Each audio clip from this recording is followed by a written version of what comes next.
Hello students, welcome welcome welcome. आज हम शुरू करने वाले हैं फिजिक्स का नया chapter, motion in straight line. तो चलिए शुरू करते हैं। Let me share the screen. So let us start motion in a straight line.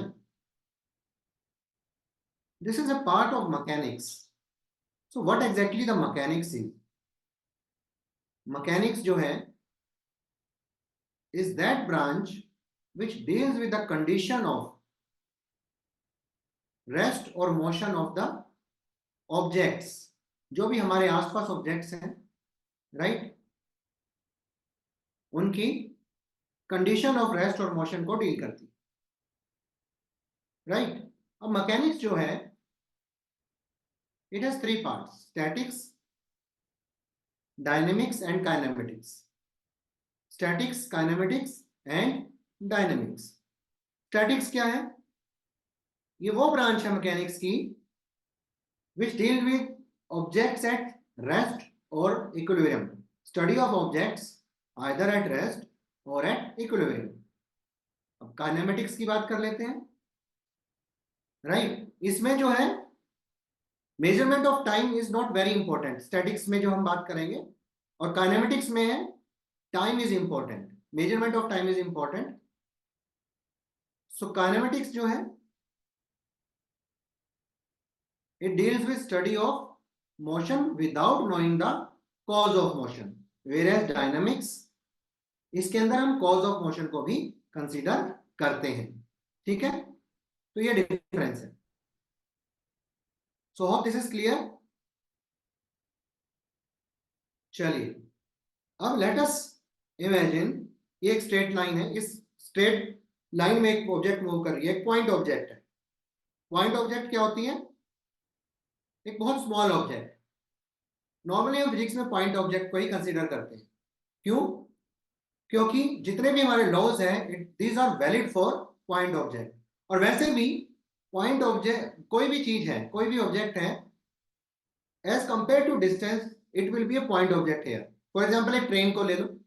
Train की जो लेंथ है वो as compare to the distance travel, let us say 1000 kilometre train travel करती है या 500 किलोमीटर ट्रेन ट्रेवल करती है, उसके मुकाबले में उसकी जो लेंथ है वो कितनी है? It is negligible. तो हम उसको एक पॉइंट ऑब्जेक्ट मान सकते हैं with respect to the distance travel, right, क्योंकि वो बहुत ज्यादा है। तो ये कॉन्सेप्ट है पॉइंट ऑब्जेक्ट का। जितने भी लॉज हैं न्यूटन के, ग्रेविटेशन के लॉज हैं, मोशन के लॉज हैं, राइट, वो सारे के सारे, और बाकी other laws, everything is right. So what is rest and what is motion? अब रेस्ट में क्या, रेस्ट और मोशन को हम कैसे डिफाइन करेंगे? See these are basically relative terms. कोई भी चीज एब्सोल्यूट रेस्ट या एब्सोल्यूट मोशन पर नहीं होती है। रेस्ट क्या है? अगर किसी बॉडी की पोजीशन चेंज नहीं हो रही है तो वो रेस्ट पर है। पर अब बात है ये पोजीशन किस रेफरेंस में चेंज हो रही है या चेंज नहीं हो रही है, राइट। इसी तरह से मोशन क्या है? जब position of an object changes with respect to something, some reference, कोई रेफरेंस होना चाहिए। क्योंकि यहां पर इस ब्रह्मांड में कोई भी चीज, मान लीजिए आप ये कुछ भी मान लीजिए, व्हीकल है, राइट, बस है, ट्रक है, कार है, वट, इसके अंदर कुछ आदमी बैठे हुए, राइट। अब एक बाहर से देख रहा है, अब ये मूव कर रही है, ये ट्रेलर मूव कर रहा है, तो इसके अंदर जो बैठे हुए लोग हैं वो मूव मोशन में है कि रेस्ट में है? अब अगर हम बाहर से देखेंगे तो बाहर से तो ये देख रहे हैं कि ये मूव कर रहे हैं, बट अगर ये ही इंसान, यही ऑब्जर्वर अंदर चला जाए और वहां देखे तो क्या वो पैसेंजर्स ट्रेवल कर रहे होंगे? No, right.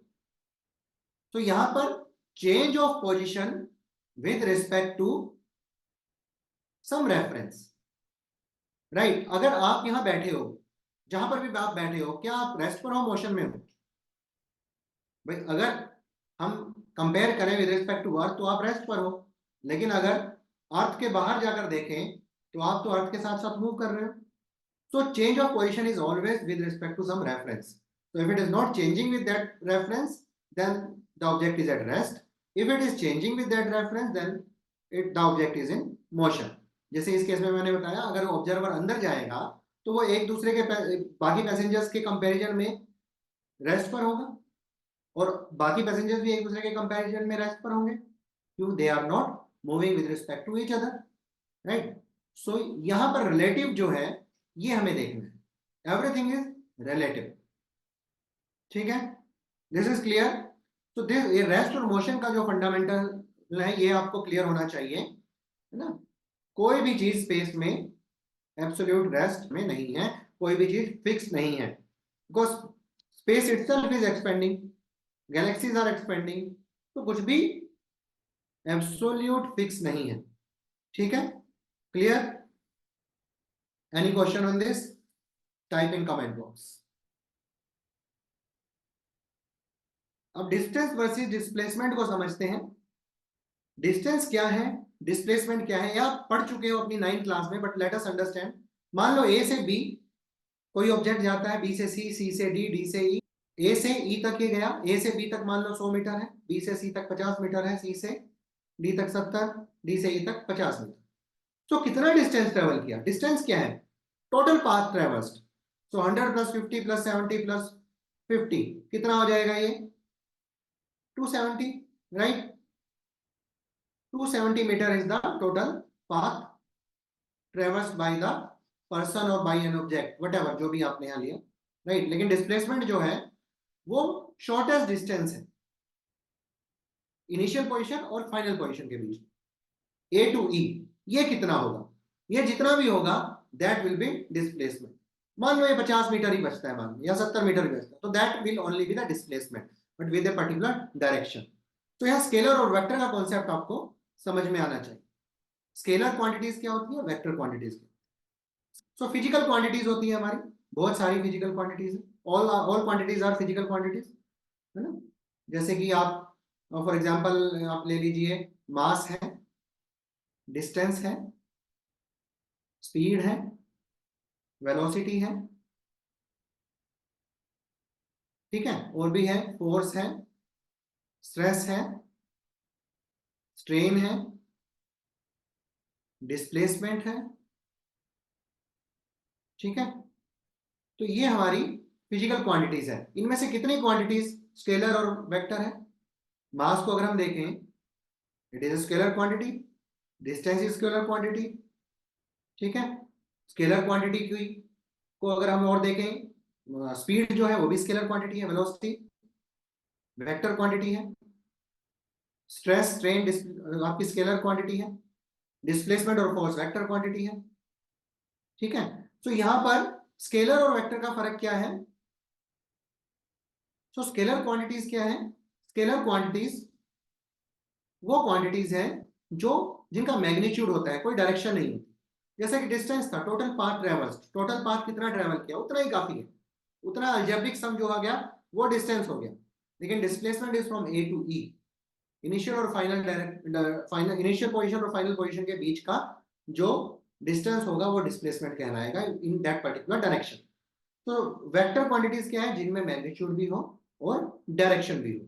फोर्स हम ऐसे नहीं कह सकते कि फोर्स भाई 100 न्यूटन का फोर्स है, भाई 100 न्यूटन का फोर्स परपेंडिकुलर भी हो सकता है, हॉरिजॉन्टल भी हो सकता है, किसी पर्टिकुलर एंगल पर भी हो सकता है, तो एक पर्टिकुलर डायरेक्शन होगी उसकी, right? Let us now imagine, ठीक है, ए से बी वेक्टर के बारे में थोड़ा सा समझा रहा हूं आपको यहाँ before moving to the question,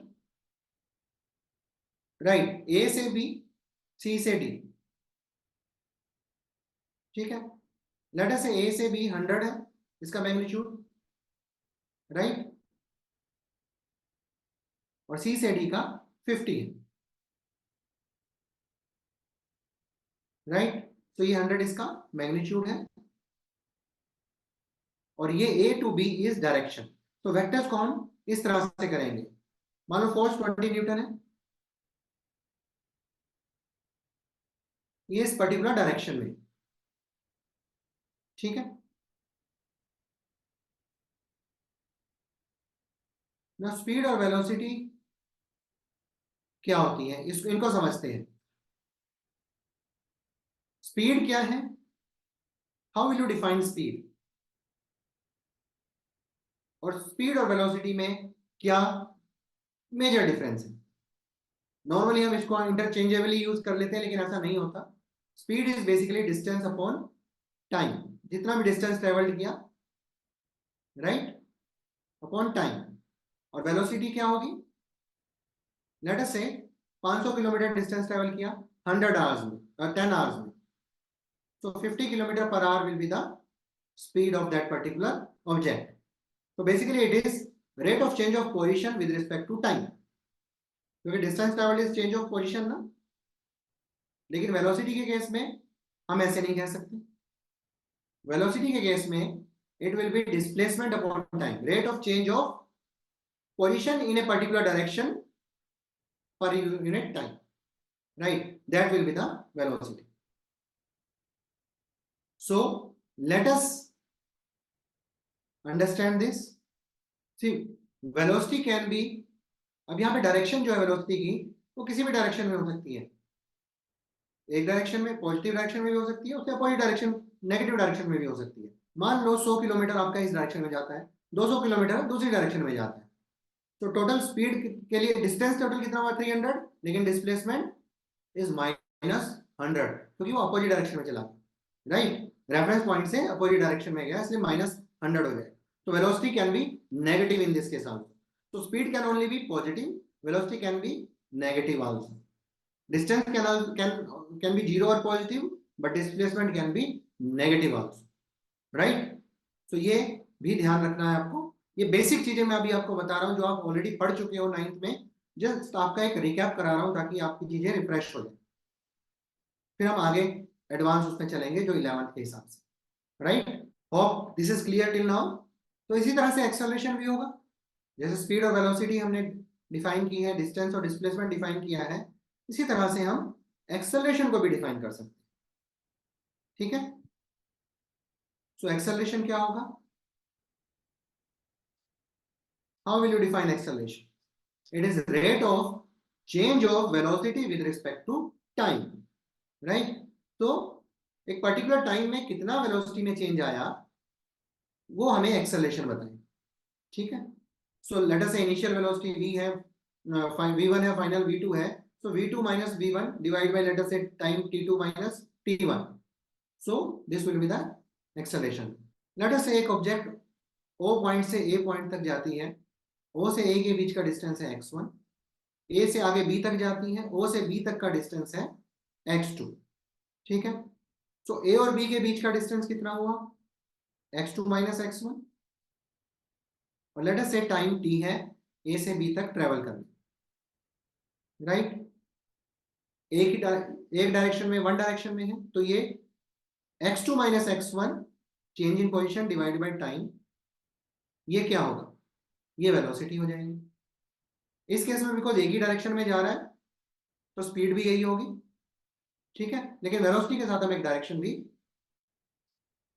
assume करते हैं, ठीक है। a to b will be the direction, और लेट अस से v1 and v2 these are the velocities at a and b, तो एक्सेलरेशन क्या हो जाएगा v2 minus v1 by t, ठीक है। चलिए थोड़ा और आगे समझते हैं, यूनिफॉर्म मोशन क्या होती है, what is uniform motion? When a body, अगर हम कहें कि एक ऑब्जेक्ट है, if this object travels equal distance in equal interval of time, right, then it is said to be in uniform motion. If the object travels equal distance in equal interval of time, for example 0 से 10 metre minute, late us से time ले लेते हैं 0 से 10 minute का, इसमें 100 metre चलती, ठीक है, 100 मीटर चलती है, राइट। 10 से 20 मिनट के इंटरवल में भी ये 100 मीटर चलती है, 20 से 30 के इंटरवल में भी ये 100 मीटर चलती है, ठीक है। तो आप क्या देख रहे हैं यहां पर हर 10 मिनट में वो 100 मीटर चलती है, ठीक है। इक्वल इंटरवल ऑफ टाइम में इक्वल डिस्टेंस चल रही है, तो ये uniform motion. Equal interval of time is more important, वो पहले देखना है। अब मान लो यही 100 मीटर, 150 मीटर और इस तरह से फिर 100 मीटर चले, तो क्या अब इक्वल इंटरवल ऑफ टाइम में इक्वल डिस्टेंस है? भाई पहले और लास्ट वाले में तो ठीक है, लेकिन ये नॉन यूनिफॉर्म मोशन का एग्जाम्पल हो जाएगा, क्योंकि पहले और लास्ट वाले में तो ठीक है लेकिन बीच में ये गड़बड़ कर। So this will be the non uniform motion. Now let us discuss about instantaneous speed और वेलोसिटी। इंस्टेंटेनियस का मतलब at particular moment, late us से दिस पॉइंट ए, इस ए पॉइंट पर क्या स्पीड है या क्या वेलोसिटी है, वो इंस्टेंटेनियस स्पीड या वेलोसिटी होगी। अभी जब गाड़ी चलाते हो, गाड़ी चलाते समय एट दैट मोमेंट जब आप स्पीडोमीटर पर देखते हो, उस मोमेंट पर जो स्पीड या वेलोसिटी है वो इंस्टेंटेनियस। ये कैसे निकालेंगे भाई? हमें तो ये पता है स्पीड क्या होती है, rate of change of position, या वेलोसिटी क्या होती है, rate of change of position in a particular direction. अब rate of change of position तो दो पॉइंट्स अलग अलग डिस्टेंस ट्रेवल करेंगे तब होगी ना, लेकिन इंस्टेंटेनियस चाहिए तो हम क्या करेंगे, राइट? जैसे कि स्पीड है, स्पीड को हम क्या कहते हैं, स्पीड कैसे निकालेंगे वो, x2 minus x1 divide by t2 minus t1, यही होता है ना। लेकिन यहाँ इंस्टेंटेनियस निकालना है तो कैसे करें? अब लेट अस से वो x2 और x1 बहुत बहुत ही स्मॉल इंटरवल है, लेट अस से this is delta x, right, ना के बराबर, और टाइम भी ना के बराबर, बहुत स्मॉल टाइम डेल्टा टी, है ना। क्योंकि हमें तो भाई दो पॉइंट लेने पड़ेंगे ना स्पीड निकालने के लिए, लेकिन अगर हम डेल्टा टी लेंगे और delta T approaches to zero, वो लिमिट लगा दें, then it will become instantaneous speed, right. यहाँ पर अगर हम limit delta T approaches to zero कर दें, बहुत स्मॉल टाइम में बहुत स्मॉल डिस्टेंस ट्रेवल किया, तो then this will be instantaneous speed. इसको हम dx बाई dt भी लिखते हैं, ठीक है, इसको हम dx बाई dt भी लिखते हैं, डिफरेंशिएशन की फॉर्म में लिखते हैं, differentiation of x with respect to time, this is called speed. और डिस्प्लेसमेंट कर देंगे यहाँ पर तो इंस्टेंटेनियस वेलोसिटी, वहां पर हम एरो वेक्टर भी लगा दें। जैसे कि इंस्टेंटेनियस वेलोसिटी अगर हमें लिखनी है तो हम लिखेंगे delta x, limit delta T approaches to zero, delta x vector upon delta t, it will be d x vector upon delta d t, right. So ये आपकी इंस्टेंटेनियस वेलोसिटी है। क्लियर? हम नॉर्मली वेक्टर्स को arrow से denote करते हैं, जैसे कि फोर्स के साथ भी हम एरो लगाते हैं, ए के साथ, एक्सेलरेशन के साथ, वेलोसिटी के साथ, राइट। सिंपल अगर वी लिखेंगे तो वो मैग्नीट्यूड, लेकिन एरो लगाएंगे तो मैग्नीट्यूड विद डायरेक्शन। इसी तरह से इंस्टेंटेनियस एक्सेलरेशन क्या होगा, limit delta T approaches to zero, right, delta v upon delta t. अब acceleration is always a vector quantity, delta v upon delta t, so it will be dv upon dt, ठीक है। सो ये आपकी instantaneous acceleration है। सो अगर हम position time graph लें, x और टी, एक्स वर्सेस टी का ग्राफ लें, ठीक है। सो मान लो ये कर्व है, इस तरह से ऑब्जेक्ट मूव कर रही है विद रिस्पेक्ट टू टाइम, तो किसी भी पॉइंट पर जो स्लोप होता है that is dx by dt, right. So यानी कि किसी भी एक्स टी ग्राफ का स्लोप होगा, वो स्लोप आपको इंस्टेंटेनियस स्पीड देगा, ठीक है, dx बाई dt। तो ये अगर हमने टेंजेंट जो ली है, सो इस टेंजेंट को हम dx बाई, ये dt जो है स्लोप होगा, अगर एंगल हम इसको देखें, लेट अस से टेंजेंट थीटा एंगल बनाती है, तो dx by dt will be equal to tan of theta, right. ये याद रखना, आगे हम इसको यूज करेंगे। चलिए अब एक क्वेश्चन करते हैं। ये क्वेश्चन है, the displacement x of a particle varies with time t as x is equal to 4t square minus 15t plus 25। अब हमें पोजीशन, वेलोसिटी एंड एक्सेलरेशन निकालनी है इसकी at t is equal to 0. When will the velocity of particle become 0? So t is equal to 0 पे अगर हम देखें तो x की वैल्यू क्या होगी, सिंपल t की वैल्यू 0 पुट कर देंगे तो आ जाएगी, राइट। तो t की वैल्यू अगर 0 पुट करते हैं तो x क्या आ गया 25, जो भी यूनिट है इसकी, अगर मीटर दिया तो मीटर, किलोमीटर दिया तो किलोमीटर, अदरवाइज आप सिंपल यूनिट लिख देंगे इसको, 25 यूनिट। वेलोसिटी क्या होगी dx बाई dt। अब dx बाई dt हमें पता है, डिफरेंशिएशन करना है, जो कि हमने सीखा डिफरेंशिएशन किस तरह से करते हैं। x raise to power n का डिफरेंशिएशन कैसे होता है, n into x raise to power n minus 1, right. तो टी स्क्वायर का डिफरेंशिएशन करना है हमें, तो क्या होगा? तो एक्स स्क्वायर का अगर करना है तो ये 2x आ जाएगा, ठीक है ना। सो टी स्क्वायर का करना है तो क्या होगा? 2t आ जाएगा। टी का करना है तो 1 आ जाएगा, और कांस्टेंट है उसका 0। सो 4 इंटू टी स्क्वायर की जगह 2t लिख देंगे, -15 इंटू टी की जगह 1 लिख देंगे, और 25 का 0 हो जाएगा, राइट। तो ये आ गया 8t माइनस 15, ठीक है ना, 8t माइनस 15। अब at t equal to 0 velocity क्या होगी, क्योंकि वेलोसिटी आई हमारी 8t माइनस 15, टी 0 पर वेलोसिटी -15 मीटर पर सेकेंड आ गई। Clear? Can we call this motion is a uniform acceleration motion, accelerated motion? Acceleration क्या है? dv by dt। अगर हम इसका डिफरेंशिएशन करें, t का डिफरेंशिएशन क्या होगा? 1। तो 8t का क्या आ गया? 8 इंटू 1, -15 का क्या आ गया? 0।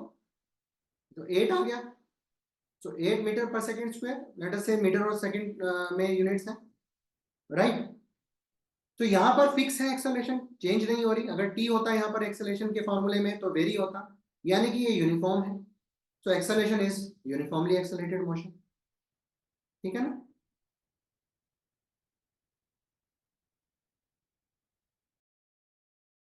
सो यहां से हम टाइम निकाल रहे हैं। सो इस टाइम पर वेलोसिटी 0 हो जाएगी। भाई वेलोसिटी का फॉर्मूला आ गया ना हमारे पास, 8t माइनस 15। तो वेलोसिटी 0 कब होगी? वेलोसिटी की वैल्यू 0 पुट कर दो, 8t माइनस 15 इक्वल टू 0। तो एक क्वेश्चन करते हैं। ए पार्टिकल, ये वाला क्वेश्चन करेंगे अभी। A particle moves a circular path of radius r, circular path में मूव कर रहा है। इट स्टार्ट्स फ्रॉम ए से शुरू हो रहा है और एंटी क्लॉकवाइज मूव कर रहा है। Find the distance travelled and displacement as it moves from A to B, A to C, A to D and 1 revolution. तो पहला लेते हैं ए टू बी, ठीक है। एंटी क्लॉकवाइज मूव कर रहा है एरो की डायरेक्शन में, क्लियर। सो ए से अगर ये स्टार्ट करेगा और बी पर जाएगा, ठीक है, रेडियस आर है इसका, ठीक है। तो कितना डिस्टेंस ट्रेवल करेगा ए से बी तक? सर्कुलर पाथ में डिस्टेंस कैसे निकालते हैं? ये जो आर्क है, उस आर्क की जो लेंथ होगी वही तो होगा, और पूरे की लेंथ कितनी होती है? अगर हम सर्कुलर मोशन में करें, एक सर्कल की पूरी लेंथ कितनी होगी? जो सरकमफेरेंस होगा, 2 पाई आर। तो टोटल लेंथ तो 2 पाई आर है। अब ए से बी तक कितना करेगा डिस्टेंस का? 1/4। भाई ए, चारों इक्वल क्वाड्रेंट बन रहे हैं ना, ए से बी क्या है? 1/4 ऑफ द टोटल डिस्टेंस, ठीक है। तो क्या आ जाएगा? 2 पाई आर का 1/4, 2 पाई आर/4, विच इज पाई आर/2, ठीक है। तो डिस्टेंस क्या होगा? पाई आर/2। अब डिस्प्लेसमेंट क्या होगा? हमने बात की थी डिस्प्लेसमेंट क्या होता है, शॉर्टेस्ट डिस्टेंस इनिशियल और फाइनल पोजीशन का। सो ए से बी तक कनेक्ट कर दो। अब यहां पाइथागोरस लगा दो। ओ ए और ओ बी ये दोनों आर हैं, रेडियस है। सो पाइथागोरस थ्योरम से क्या आ जाएगा? √2r। So A to B का ये डिस्प्लेसमेंट कितना आ गया? √2r। और डायरेक्शन भी दे देना है यहाँ पर मैग्नीट्यूड है सिर्फ √2r, ठीक है। अब ए से सी तक निकालो। ए से सी कितना हो गया? आधा, 1/2 ऑफ 2 पाई आर, यानी कि पाई आर। और ए से सी तक का डिस्प्लेसमेंट क्या होगा? डायमीटर है पूरा। भाई ओ ए आर है, ओ सी आर है, तो 2r हो गया। थर्ड वाला ले लेते हैं, ए टू डी। ए से डी तक 3/4 हो गया, 3/4 ऑफ 2 पाई आर। कितना बन जाएगा? 3/2 पाई आर। और डिस्प्लेसमेंट कितना है? ए और डी के बीच का डिस्टेंस कितना होगा? वो डिस्प्लेसमेंट। अब ये सेम है जो ए और बी के बीच में था, √2r, लेकिन डायरेक्शन चेंज है। यहाँ पर ए से डी है, वहां ए से बी। फोर्थ केस में 2 पाई आर और 0। क्यों? क्योंकि पूरा सर्कल कंप्लीट हो गया, तो सरकमफेरेंस इतना डिस्टेंस हो गया 2 पाई आर। और ए से वापस ए पर आया तो डिस्प्लेसमेंट 0, क्योंकि जहां से चला वहां पहुंचा, तो कोई कोई डिफरेंस नहीं, ठीक है। चलिए अब इस क्वेश्चन को करते हैं। A body covers 1/3 of its journey with speed u, next 1/3 with speed v, and last 1/3 with speed w. Calculate the average speed of the entire journey. अब इसको कैसे करेंगे? ये भी हम 9th में कर चुके हैं इस तरह के क्वेश्चन, राइट? अभी बेसिक्स हैं. लेट अस से ये 3 पार्ट में हम इसको डिवाइड कर दें, 1/3 1/3 1/3. ठीक है. लेट अस से टोटल x है तो ये x/3 x/3 x/3 तीनों हो. फर्स्ट पार्ट में स्पीड है u, सेकंड पार्ट में v, थर्ड पार्ट में w. क्लियर? इतना क्लियर है? t1 t2 t3 time duration मान लेते हैं इसमें, और स्पीड निकालनी है, एवरेज स्पीड. एवरेज स्पीड का फॉर्मूला क्या होता है? Total distance travelled by total time, यही होता है ना. तो हमें निकालनी है एवरेज स्पीड है डिस्टेंस ट्रेवल्ड टोटल जितना भी होगा अपॉन टाइम. तो डिस्टेंस कितना है भाई? डिस्टेंस हमने x माना है तो ये तो सेम रहेगा ना x, इसमें हमें कुछ नहीं करना. अब टाइम हमें नहीं पता because time is not given. हमने t1 t2 t3 निकाला है, तो t1 t2 t3 की वैल्यू हमें यहाँ पर पुट करनी है. t1 क्या हो गया? x/3 divide by u. t2 क्या हो गया? x/3v. t3 क्या हो गया? x/3w. क्योंकि टाइम क्या है? Distance upon speed. तो यहाँ पर हम लिख देंगे x divide by t1 plus t2 plus t3, यानी कि x/3u plus x/3v plus x/3w. सो ये आ जाएगा हमारा x/3 common 1/u plus 1/v plus 1/w. x से x कैंसिल तो 3, और इसको हम एलसीएम भी ले लेंगे तो uvw एलसीएम और uv plus vw plus w u, ये आपका टोटल आ गया, स्पीड आ गया आपकी एवरेज स्पीड. ठीक है. This much will be the average speed of the entire journey. Clear? So friends, ये तो बेसिक्स था जो हमने कवर किया. नेक्स्ट सेशन में हम इसके आगे की प्रॉब्लम्स लेंगे, थोड़ी सी एडवांस प्रॉब्लम्स, राइट?